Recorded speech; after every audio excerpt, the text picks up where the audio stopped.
까지 말씀을 읽도록 하겠습니다.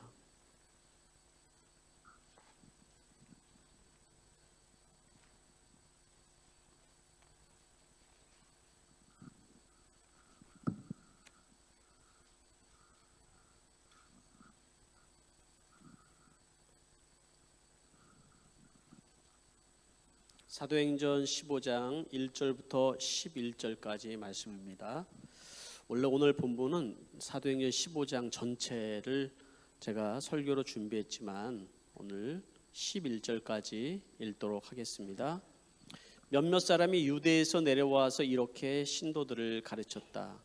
여러분이 모세의 관례대로 할례를 받지 않으면 구원을 얻을 수 없습니다. 그래서 바울과 바나바 두 사람과 그들 사이에 적지 않은 충돌과 논쟁이 벌어졌다. 드디어 안디옥 교회는 이 문제로 바울과 바나바와 신도들 가운데 몇 사람은 예루살렘으로 올라가게 해서 사도들과 장로들을 찾아보게 하였다. 그들은 교회의 전송을 받고 떠나가서 페니키아와 사마리아를 거쳐가면서 이방 사람들이 회개한 일을 이야기하였다.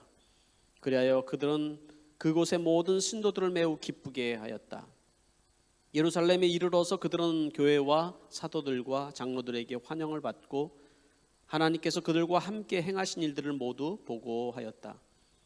그런데 바리새파에 속하였다가 신도가 된 사람 몇이 일어나서 이방 사람들에게도 할례를 행하고 모세 율법을 지키도록 명하여야 합니다 하고 말하였다. 사도들과 장로들이 이 문제를 다루려고 모였다. 많은 논쟁을 한 뒤에 베드로가 일어나서 그들에게 말하였다. 형제 여러분, 여러분이 아시는 대로 하나님께서 일찍이 여러분 가운데서 나를 택하셔서 이방 사람들도 내가 전하는 복음의 말씀을 듣고 믿게 하였습니다. 그리고 사람의 마음속에 아시는 하나님께서는 우리에게 주신 것과 같이 그들에게도 성령을 주셔서 그들을 인정해 주셨습니다. 하나님께서는 그들의 믿음을 보셔서 그들의 마음을 깨끗하게 하시고 우리와 그들 사이에 아무런 차별을 두지 않으셨습니다. 그런데 지금 여러분들은 왜 우리 조상들이나 우리가 다 감당할 수 없던 멍에를 제자들의 목에 메어서 하나님을 시험하는 것입니까? 우리가 주 예수의 은혜로 구원을 얻고 그들도 꼭 마찬가지로 주 예수의 은혜로 구원을 얻는다고 믿습니다. 아멘. 기도하겠습니다. 할렐루야. 하나님 아버지, 은혜를 감사드립니다. 세상은 하나님 점점 더 악해져 가고 세상은 점점 더 하나님을 떠나서 살아가고 있지만은 주의 택함 받은 주의 거룩한 백성들을 주님께서 사랑하시고 은혜 내려 주셔서 함께 예배하게 하시니 감사드립니다.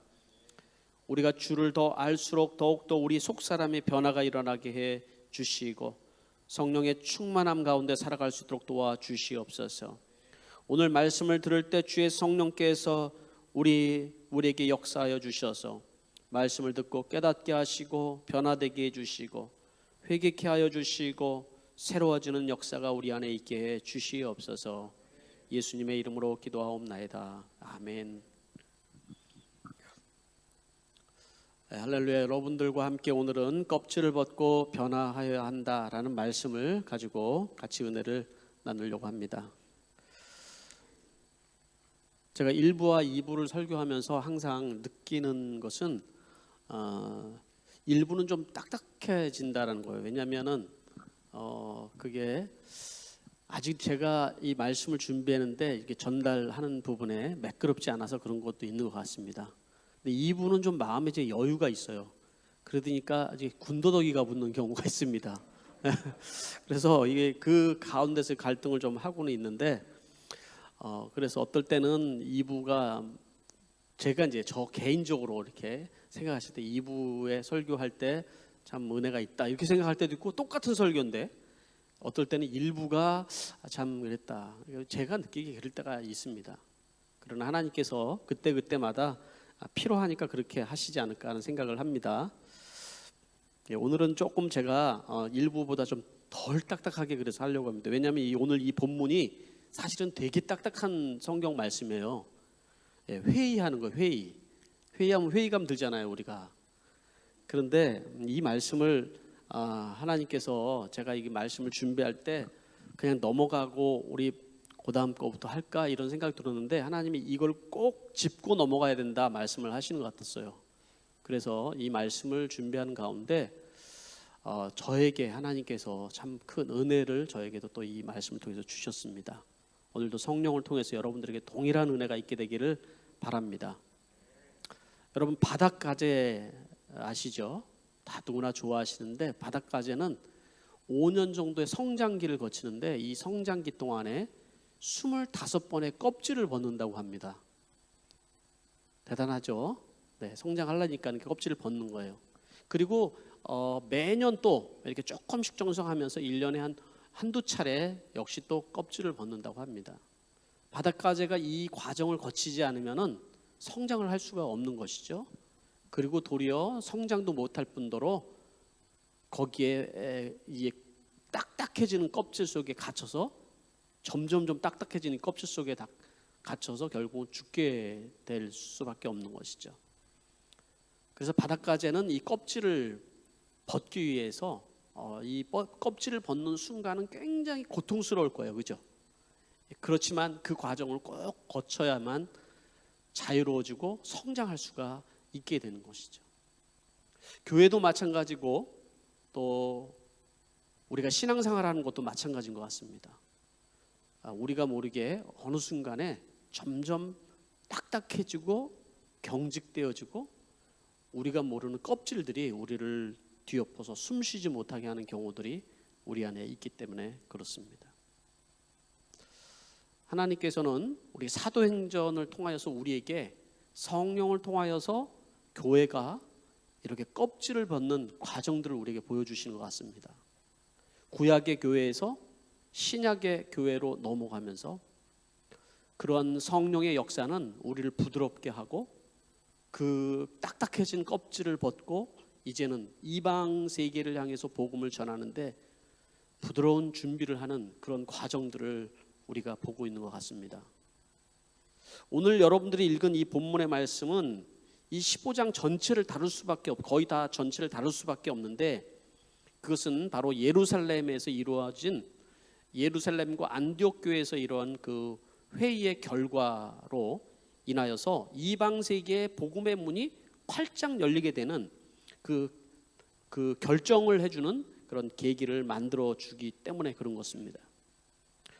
알다시피 여러분 우리가 이 사도행전 계속 보면서 느낀 게 뭐냐면 복음은 열심히 전하는데 한쪽에서는 계속 쫓아오면서 핍박하는 무리들을 보잖아요. 그들이 누구죠? 유대인들이잖아요. 그들이 그러면 하나님을 모르고 있었나요? 아니죠. 하나님에 대해서는 누구보다도 열심히 있는 사람들인데 계속 복음을 전하는 곳마다 쫓아와서 그렇게 힘들게 할 수가 없어요. 하나님은 이런 상황 속에서 아마 교회가 복음을 전하는데 이 장애물을 제거하기 위해서 이런 과정을 거치도록 하여 주시는 것 같아요. 근데 그 과정이 굉장히 힘든 과정이기는 해요. 껍질을 벗는다는 것은 굉장히 힘든 과정이긴 하지만 그러나 이 과정을 통과하고 나서 이 복음이 전 세계에 아주 자유롭게 퍼질 수 있는 계기를 만들어 주는 사건이 됩니다. 이미 복음은 이방 세계에 전해지고 있지만은 이 유대인들이 이 복음을 이해하게 되는 아주 결정적인 사건이 바로 이 예루살렘 회의인 것이죠. 그렇게 이 부분을 다루지 않고서는 우리가 사도행전을 또 이해할 수가 없게 되는 거예요. 자, 그렇다면 그런 배경을 우리가 가지고 1절 말씀을 보면 이렇게 시작하고 있어요. 몇몇 사람이 유대에서 내려와서 이렇게 신도들을 가르쳤다. 여러분이 모세의 관례대로 할례를 받지 않으면 구원을 얻을 수 없습니다. 안디옥 교회는 정말 훌륭한 교회였잖아요. 그리고 성령의 지시를 받고 바나바와 바울을 선교지로 파송을 했잖아요. 그리고 2년 뒤에 이제 다시 1차 선교 여행을 마치고 이제 안디옥으로 돌아왔습니다. 많은 열매를 가졌어요. 죽을 뻔하기도 했죠. 유대인들 때문에 아주 죽을 뻔한 계기, 돌에 맞아가지고 바울이 죽을 뻔하기도 했지만은 갈라디아의 교회가 세워지고 그리고 1차 선교 여행을 마치고 이제는 안디옥에 들어왔어요. 뭘 했겠어요? 간증을 했겠죠. 이렇게 하나님께서 놀라운 역사를 했습니다. 그런 간증을 하는데 모든 성도들이 참 다 막 기뻐하는 거예요. 그런 일을. 그런데 모두가 기뻐하는 것이 아니라 분위기가 한쪽에서 좀 썰렁한 분위기가 있어요. 이게 영적인 그 감각이라는 게 있잖아요. 이게 뭐지? 2년 만에 돌아보니까 교회 안에 이게 서로 이렇게 갈등이 생긴 거예요. 그 이유가 바로 오늘 여기서 얘기를 하죠. 몇몇 사람이 유대에서 올라왔는데 이 사람들이 바울과 바나바가 가르치지 않은 그러한 가르침을 가르쳐 준 거예요. 그게 뭐냐면 여러분 구원을 받으려면 모세의 관례대로 할례를 받아야 합니다. 율법을 지키고 할례를 받아야지 그렇게 구원을 받을 수 있습니다. 이렇게 얘기를 한 거예요. 근데 이제까지 바울에게서 배웠던 그거와 다른 건데 그 안디옥 교회도 이미 유대 그 배경을 가지고 있는 사람들이 이 이야기를 좋아했을까요? 싫어했을까요? 좋아했겠죠. 왜 좋아했냐면 신앙생활을 하다 보면 여러분 알겠지만 유대적인 그러니까 뭐 어렸을 때부터 신앙생활한 사람들은 이 신앙생활의 옷을 뭐 믿든지 안 믿든지 입고 있어요. 그래서 뭘 하는 것에 대해서 부담이 없는데 이방인 사람들은 교회 안에 들었는데 믿었다고 하는데 이 사람들이 보면은 이상한 게 많이 있는 거예요. 이상한 게. 그러니까 말하자면 이 가치관이 바뀌지 않아서 생기는 그리고 유대인들은 절대로 하지 않는 그런 행동들을 서슴으름 없이 그냥 막 이렇게 하고 있는 거예요.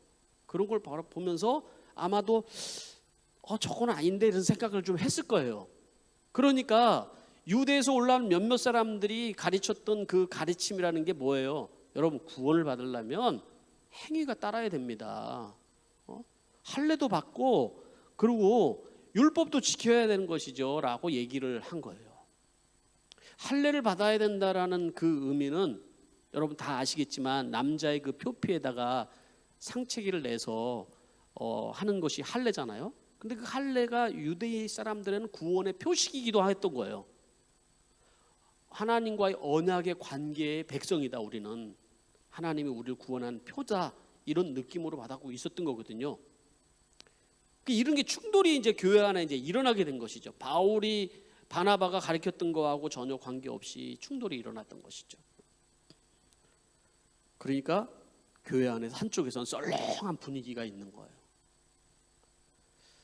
교회는 항상 성령이 자유롭게 역사하려면 일치감과 하나됨이 있어야 되는데 한쪽에선 이 말하고 한쪽에선 저 말하면은 교회는 어떤 일도 할 수가 없게 되는 거예요.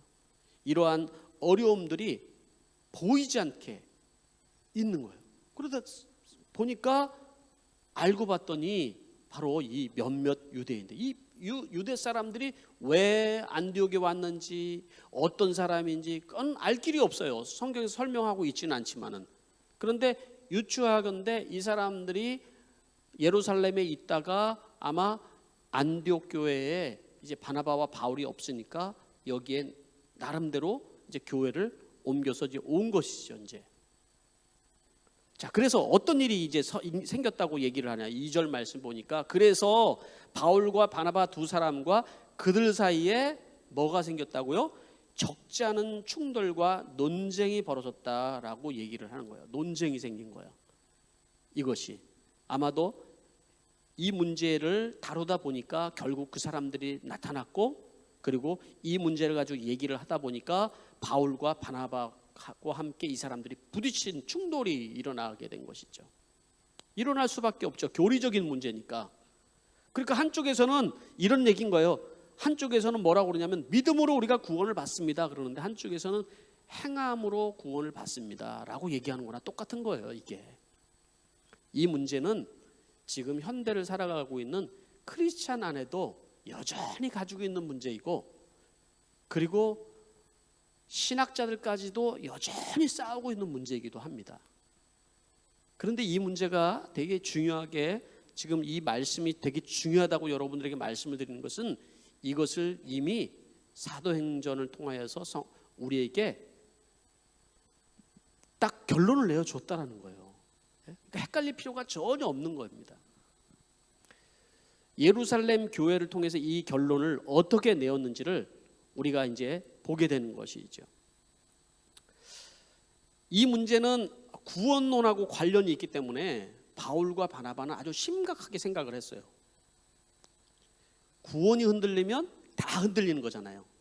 그죠? 그러니까 이제까지 내가 안디옥 교회에서 가르쳤던 모든 뿌리가 다 흔들려 버리는 거예요.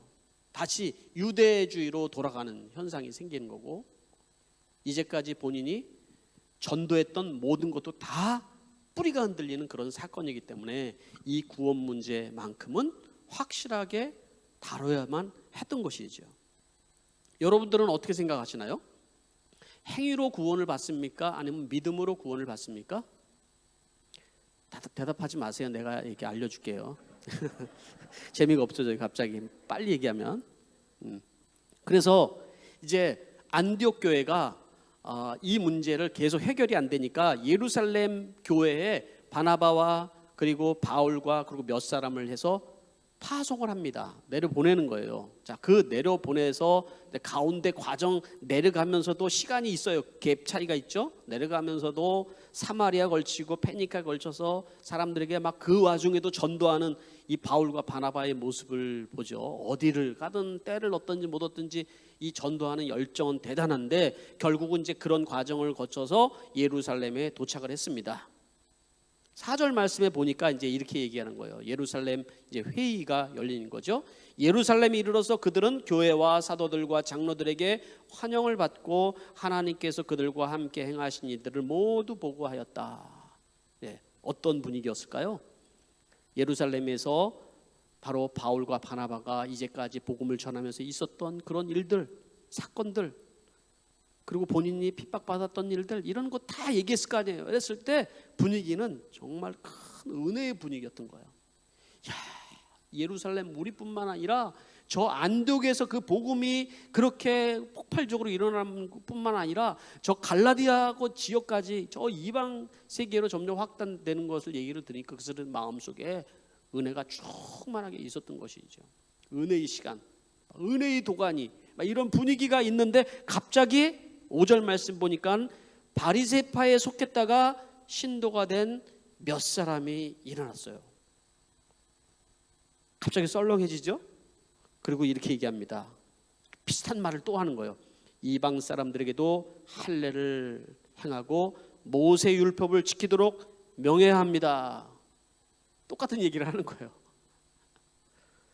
갑자기 이 은혜의 분위기, 예루살렘 교회 이 은혜의 분위기가 싹 찬물을 끼얹은 듯이 없어지면서 사람들이 이 상황을 어떻게 하나, 이제 결국 올 거야 오고 말았다 하는 그런 분위기가 생겼어요.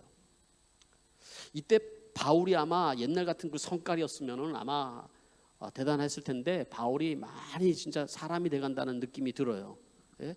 바울 하면 어떤 사람이었어요? 바울도 바리새파 출신이거든요. 가말리아의 최고의 당시에 그 바리새 중에서도 최고의 그 학자였던 가말리아에게서 배웠고, 그런 배경을 가지고 있는 바울이 한때는 예수 믿는 사람들을 죽이기 위해서 길길이 날뛰면서 다녔던 그런 적이 있거든요. 그러니까 예수를 믿고 완전히 변했는데 지금 예루살렘 교회 안에 또 비슷한, 이 사람이 크리스찬이라고 얘기하는데 비슷한 말을 하는 거예요. 예수는 믿었지만 근데 그 사람 말이 대단히 설득력이 있었어요. 설득력. 그냥 말하지 않잖아요. 논리정연하게.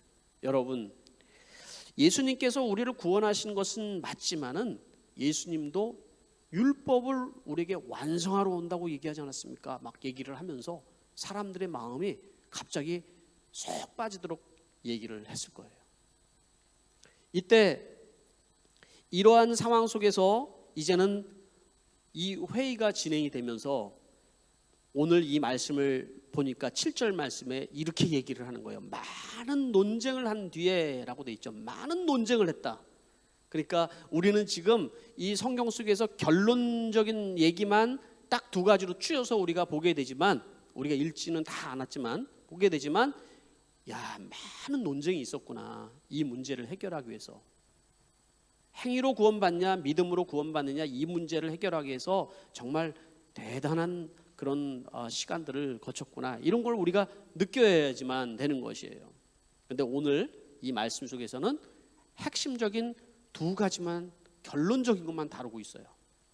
그 이야기가 바로 베드로가 한 이야기와 야고보가 한 얘기를 통해서 결론을 지어주고 있는 거예요. 이 상황 속에서 베드로가 일어나서 얘기를 합니다. 7절 말씀부터 나오는 말씀이 바로 10절까지 오늘 제가 읽은 말씀이 바로 그 얘기야. 베드로가 일어나서 얘기를 합니다. 형제자매 여러분, 제가 예수님을 만나고 이방 사람들에게 복음을 전할 때 그들이 복음을 받아들이는 것을 봤습니다. 그들에게도 성령이 역사를 해서 그들이 예수님을 영접하고 그들이 깨끗해지는 것을 경험을 했습니다. 하나님은 이방 사람들이나 그리고 유대인들이나 차별이 없이 우리는 구원한다는 사실을 제가 깨달았습니다. 그리고 10절과 이제 11절을 제가 읽어볼게요. 그런데 지금 여러분은 왜 우리 조상들이나 우리가 다 감당할 수 없었던 멍에를 제자들의 목에 메워서 하나님을 시험하려는 것입니까? 우리가 주 예수의 은혜로 구원을 얻고 그들과 꼭 마찬가지로 주 예수의 은혜를 구원을 얻는다고 우리는 믿습니다. 자, 길게 얘기한 것 같지만 이 이야기의 핵심은 뭡니까? 여러분, 끝에 있어요. 끝에. 더 이상 멍에를 매지 말고, 메워주지 말고, 율법의 멍에를 매지 말고 주 예수의 은혜로 구원을 얻는다고 우리는 믿습니다 라고 결론을 딱 내려줬다라는 거예요. 베드로는 10년 전을 회고했을 거예요. 10년 전에 어떤 사건이 있었죠? 10년 전에 환상 속에서 하늘에서 보자기가 내려오는 환상을 보았잖아요. 그 환상을 통해서 아주 더럽고 지저분한 그 짐승들이 가득 차 있는 이 보자기 속에서 음성이 나기를, 그거 내려오면서 음성이 나기를 잡아먹으라는 거예요. 하나님의 음성이 나기를. 그래서 저는 그럴 수 없습니다. 절대로 그럴 수 없습니다. 그런데 3번이나 이 음성을 들으면서 베드로가 깨달은 거죠. 그 짐승들은 이방 사람들을 얘기하는 것이고 그들을 내가 깨끗하게 한 것을 네가 왜 부정하다고 얘기하느냐. 이방 사람들을 부정하다고 생각을 했죠. 항상. 그 사건 뒤에 일어났던 것이 바로 고넬료의 회심 사건이었습니다. 그죠? 그리고 10년이 지난 거예요. 근데 이건 개인의 경험들로 지금 일어났지만, 그러나 여전히 유대인들 중에서 복음을 믿고 들어온 사람들은 과거의 그 틀을 깨지 못하고 여전히 그 틀 안에서 예수를 믿는 사람들이 있었다라는 얘기인 것이죠. 이 문제를 바로 이 예루살렘 회의에서 베드로가 자기의 경험과 그리고 자기의 신념을 통하여서 얘기를 하는 거예요. 우리는 예수 그리스도로 인하여서 구원을 받습니다. 그 은혜로 인하여서 구원을 받습니다. 구원에는 조건이 없습니다. 그게 바로 복음입니다. 이렇게 얘기를 해준 것이죠. 그리고 야고보가 이제 결정적으로 이제 마무리를 하는 내용이 담겨져 있는 것이죠. 우리가 읽지는 않았습니다. 야고보는 죽었는데 왜 또 갑자기 여기서 또 등장을 할까요? 12장에서 순교했는데, 여러분 야고보가 지금 여기에 등장하는 야고보와 12장에 등장하는 야고보는 다른 야고보예요. 야고보가 많아요. 12장에 있는 야고보는 사도 야고보였어요. 사도 야고보. 그죠? 그리고 여기에 지금 등장하는 야고보는 예수님의 동생 야고보예요.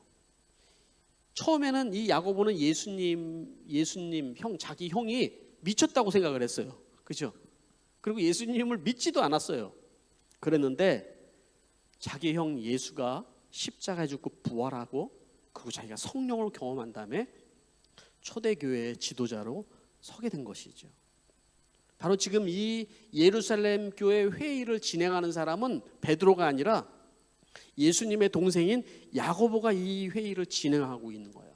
그리고 야고보에 의해서 만장일치로 통과가 되는 일들을 하게 되는 것이죠. 뭐라고 야고보가 얘기를 했냐면, 사도행전 15장 16절에서 17절 말씀 보면은 그런 얘기를 합니다. 조금 어려운 그 성경 구절을 통해서 그냥 베드로의 그 경험과 그리고 자기의 그 신념, 신앙으로 얘기를 했다면 야고보는 성경에 있는 야고보서에 예언된 말씀을 인용해서 얘기를 하는 거예요. 이 뒤에 내가 다시 돌아와서 무너진 다윗의 집을 다시 짓겠으니 허물어진 곳을 다시 고치고 그 집을 바로 세우겠다. 그래서 남은 사람이 나 주를 찾고 내 백성이라 이름을 받는 모든 이방 사람이 나 주를 찾게 될 것이다. 그러니까 모든 이방 사람들이 바로 나를 찾게 되는 그날이 올 것이다 라는 것을 들어서 설명을 해주고 있는 거예요. 그러므로 하면서 결론을 냈습니다. 그러므로 15장 19절에서 20절 말씀에 그러므로 내 판단으로는 하나님께로 돌아오는 이방 사람들을 괴롭게 하지 말고 다만 그들에게 편지를 보내서 우상에게 바친 더러운 음식과 음행과 목매어 죽인 것과 피를 멀리한다고 하는 것, 피를 멀리하는 거라고 하는 것이 좋겠습니다라고 결론을 내었어요. 자, 이 말씀이 여러분 잘 이해가 안 될 수 있지만 설명을 하면 이것이죠. 더 이상 이제 이방 사람들이 그 야고보가 얘기한 거나 베드로가 얘기한 거나 똑같은 거예요. 더 이상 괴롭히지 맙시다. 멍에를 매지 맙시다. 율법 지키지 않았다고 할례 받지 않았다고 여전히 당신은 죄인이고 당신은 구원을 못 받았다고 그렇게 하지 맙시다. 이 얘기죠. 그러니까 그냥 할례를 그냥 아예 이 문구 속에서 우리가 알 수 있는 폐기를 한 거예요. 폐기. 할례는 더 이상 구원과 관계없습니다 하고 이제 기독교로 넘어오면서 완전히 폐기되는 사건인 거예요. 여러분, 그래서 우리가 할례 안 받았다고 구원 못 받는 사람 없잖아요. 지금 이 사건이 아니었으면 여러분 우리 남자들은 다 할례를 증명해야 되는 거예요. 여러분. 네? 그런데 할례를 더 이상 받지 않습니다. 그 대신 그 뒤에 우상에게 바쳐진 더러운 음식, 또 음행, 목매에 죽은 것과 막 피 막 이렇게 마시고 이렇게 하는 거, 이런 거는 피하도록 합시다라고 얘기하는 얘기는 뭐냐면 그리스도로 구원받은 사람들은 거룩한 삶을 이 믿는 것 때문에 이런 더러운 삶 때문에 걸림돌이 되지 않도록 우리가 권고하고 가르칩시다 이 얘기인 것이죠. 이것이 이제 예루살렘 회의를 통하여서 통과된 것입니다.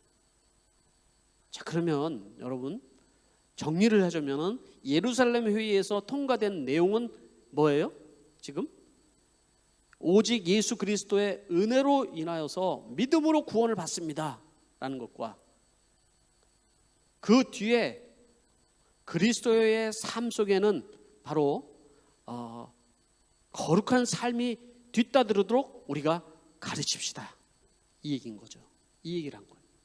자, 예루살렘 회의를 마친 다음에 후속 조치를 합니다. 후속 조치를. 지금 이 문제가 지금 안디옥 교회에서 일어난 일이기 때문에 안디옥 교회에 이 문제를 알려야 되는 상황이 있죠. 베드로와 바나바가 가서 또 얘기하면 또 분쟁이 생길 수 있으니까 15장 25절에 보면은 만장일치로 결정을 하여서 어떤 일을 하게 하냐면 유다와 실라를 증인으로 해서 예루살렘 회의에서 이러한 그런 결정들을 전달을 하게 되는 것이죠. 예? 그러면서 이제 바울과 바나바를 다시 교회가 하나 되고 일치될 수 있도록 세워줍니다. 칭찬해주고. 여러분, 바울과 바나바는 우리 주 예수 그리스도의 이름을 위하여 자기 목숨을 내어놓는 사람입니다. 이 사람들을 따르고 이 사람과 함께 하나 되고 안디옥 교회가 이제 세계 선교를 위해서 복음을 위해서 하나 되고 그리고 거룩함을 유지할 수 있도록 여러분 하시길 바랍니다 하고 바로 이 유다와 실라를 통해서 이것을 보내게 되는 것이죠. 이게 오늘 이제 성경 바로 15장에 있는 내용입니다. 어려운가요?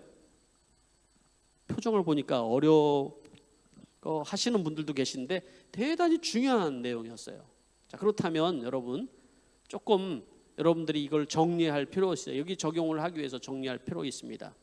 자, 지금도 많은 사람들이 구원에 대해서 고민을 합니다. 믿음으로 구원을 받습니까? 아니면 행위로 구원을 받습니까? 우리는 첫째, 구원의 주체는 하나님이고 믿음을 통하여서 그 은혜로 구원을 받는다는 것을 믿어야 되는 것이죠. 그래서 에베소서에도 우리에게 분명히 말씀하시기를 여러분은 믿음을 통하여 은혜를 구원을 얻었습니다. 이것은 여러분에게서 난 것이 아니요 하나님의 선물입니다. 행위에서 난 것이 아닙니다. 그러므로 아무도 자랑할 수 없습니다. 행위에서 난 것이 아닙니다. 이것은 하나님의 은혜로 받는 것입니다. 그래서 이걸 믿음으로 받으면 구원을 얻는 것입니다. 이런 얘기를 우리에게 해주고 있는 것입니다. 신앙생활하면서 이 구원 문제가 헷갈리면 여러분 더 이상 잘하지를 않는 거예요. 두 번째, 안디옥 교회 유다와 실라를 보내면서 예루살렘 교회에서 결정한 사항 중에 중요한 내용을 그들에게 전달을 합니다. 이것은 성숙에 관계된 문제라는 것이죠. 은혜로 구원을 받았으면 삶으로 증명하도록 해야 된다라는 얘기예요. 그러니까 모든 율법을 다 얽매여서 그걸 살아가도록 그렇게 하는 것이 아니라 여기에 얘기하고 있는 것은 음행이나 목매 죽은 것들이나 이런 것은 이방인들이 제사 제대고 우상 숭배하고 여전히 크리스찬이라고 하면서 그걸 여전히 그렇게 살아 변화되지 않는 삶을 가리켜서 구원받았으면은 성령의 인도함을 따라서 그 삶이 변화되어야 되는 것을 얘기해 주고 있는 것입니다. 그래서 교회의 가르침을 따르고 그 변화된 삶을 살도록 인도해 준 것이죠. 이 문제는 구원의 문제가 아니라 성숙의 문제인 것이 성숙의. 그리고 하나님의 영광과 관련이 된 문제였던 것이죠. 마지막으로 세 번째는 전통과 과거의 껍질을 벗고 변화가 일어나야 된다라는 거예요. 저는 이 말씀이 오늘 제가 제목으로 삼았습니다. 이 부분이 여러분 우리에게 중요한 부분이라고 저는 믿고 있기 때문에 그런 것이죠. 교회가 혼란에 빠지는 이유들이 뭘까요, 여러분? 이런 구원론들이 잘못되었을 때 생기는 것입니다. 교회론이 잘못되었을 때 혼란에 빠지는 겁니다. 그 교회가 무엇을 향해서 가고 있는지 여러분, 무슨 말을 하고 있는지 여러분 우리가 집중하여서 함께 하나님 나라의 그 영혼구원을 위해서 달려가야 되는 거예요. 안디옥 교회가 영혼구원에서 그렇게 힘써서 달려가다가 말고 멈춰진 이유가 뭘까요? 바울과 바나바가 그렇게 스트레스를 받으면서 예루살렘에 가서 그 회의를 거쳐야 되는, 물론 그 일로 인하여서 이 모든 것이 협력하여 선이 되는 경험을 하기는 했지만 교회는 대단히 진통을 겪어야만 했던 것이죠. 여러분 우리는 교회도 본질을 붙들고, 그리고 이 본질은 변해서는 안 되는 것이죠. 이 복음의 본질은 변해서 않지만 그러나 유연성 있게 영혼 구원과 세계 선교를 위해서 우리가 끊임없이 변화를 이루어 가야 된다는 것이죠. 우리 신앙생활도 마찬가지인 거예요. 신앙생활 하는 것도 성장하지 않고 변화되지 않는 것은 뭘까요? 과거와 그리고 자기의 예전의 그런 틀을 가지고 여전히 다른 것을 받아들이지 못할 때 생기는 현상들을 아니겠어요?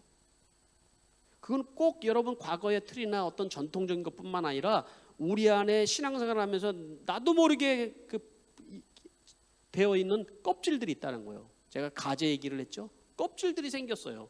신앙생활을 자유롭지 못하게 하는 껍질들이, 멍해가 되게 만드는 껍질들이 우리 안에 너무나도 많이 생겨나고 있다는 거죠. 그 껍질들이 여러분 뭡니까, 여러분? 무슨 껍질을 우리는 여러분 벗어야 될까요, 여러분?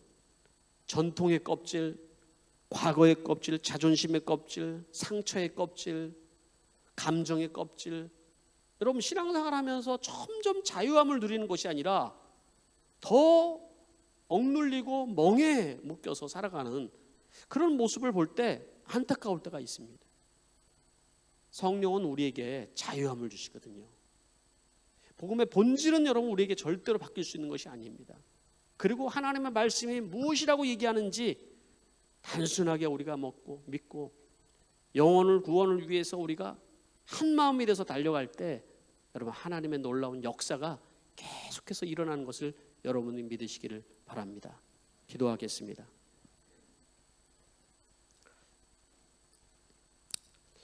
이 시간에 말씀을 듣고 여러분의 마음속에 성령님이 어떤 것을 말씀하시고 계십니까?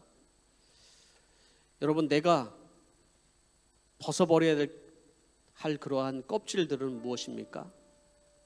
어떤 껍질 때문에 내가 자유함을 누리지 못하고 숨쉬지 못하고 고통스러워합니까? 여러분, 사실 껍질을 벗지 못할 때 가장 고통스러운 것은 자기 자신인 거예요. 자기가 가장 고통스러운 거예요.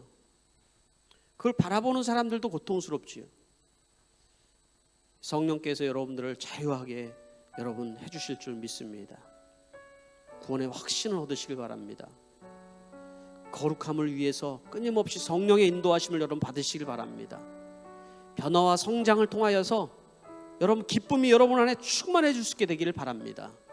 이 시간에 우리 함께 하나님 앞에 결단과 헌신의 기도를 올려드리도록 하겠습니다. 기도하겠습니다.